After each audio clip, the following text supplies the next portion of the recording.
Hi everyone, today I am back behind our Velt exhibit to show you something pretty cool that we have going on behind the scenes.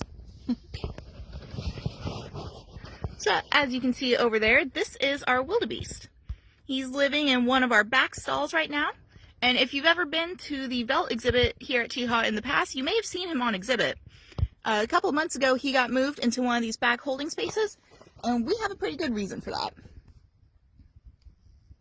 He's a little suspicious of me because normally I don't come into his yard like this very often. So he's a little uncertain about what I'm doing in here. So Finnick is a blue wildebeest. There are two types of wildebeest, black wildebeest and blue. And he is about 5 years old right now. And looks like he doesn't want to get too close to us right now, so I'll go ahead and show you what we have going on with him back here. So up in the corner of his yard here, we have a trailer set up for him. I'll wait until we get in here to explain a little bit more about that. Alright. So this is the trailer that we have. And the reason that we have a trailer set up for him is that we are hopefully in a couple months going to be sending him off to a new facility. He is, as a wildebeest, he is a herd animal. So herd animals do really well with a lot of others. And right now he doesn't have any other wildebeest here in this exhibit or here at Cheehaw. So we're hoping to send him off to a new facility that has other wildebeest where he can be among friends.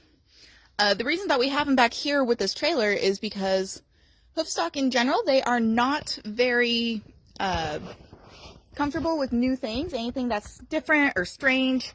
It's not that exciting and it makes him really nervous.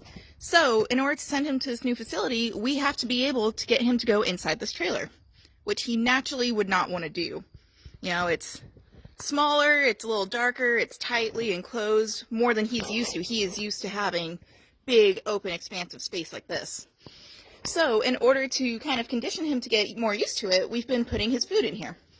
It's been a very slow process. You can see, it looks like he still has quite a bit of grain left, but we have a nice grain diet for him, and then we have something called peanut hay. And this is a really nice, tasty hay. It's got a higher protein concentration than some other types, and he really, really likes it. It doesn't look like he's eaten too much yet, but we'll see if maybe overnight he'll eat a little bit more. His food does get replaced every day, so even if he doesn't want to eat what's in there, we'll give him a fresh new diet each time. It's been a very slow process getting him conditioned to this trailer. We initially started with putting his diet under this nice shelter that we have here. So as you can see, we have a little bit of space between the shelter and the trailer. So we started off with putting his food about here or so, and then the next day we moved it back by 1 tub length, just a little bit closer to the trailer.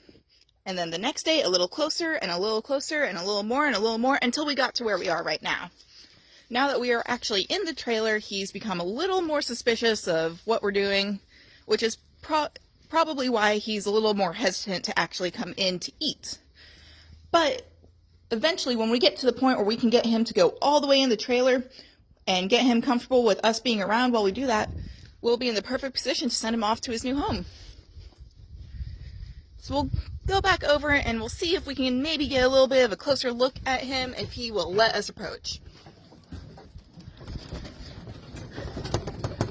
So if you guys have ever heard anything about wildebeest, you may have heard about something called the Great Migration. So that is a continual thing that happens year round, but what happens is it can be over 1 million wildebeest, if not even more than that, quite a few, will migrate between Tanzania and Kenya. And the dust cloud that migration kicks up is so big that it can even be seen from outer space. And he does not want us getting too close to him.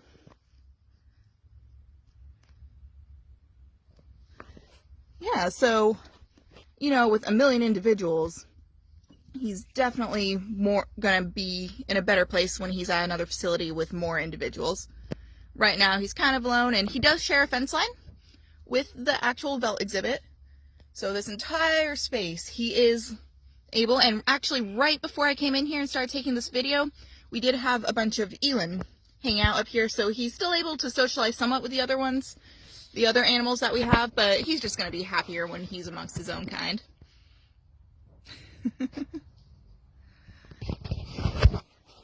Alright guys, well thanks for joining us today.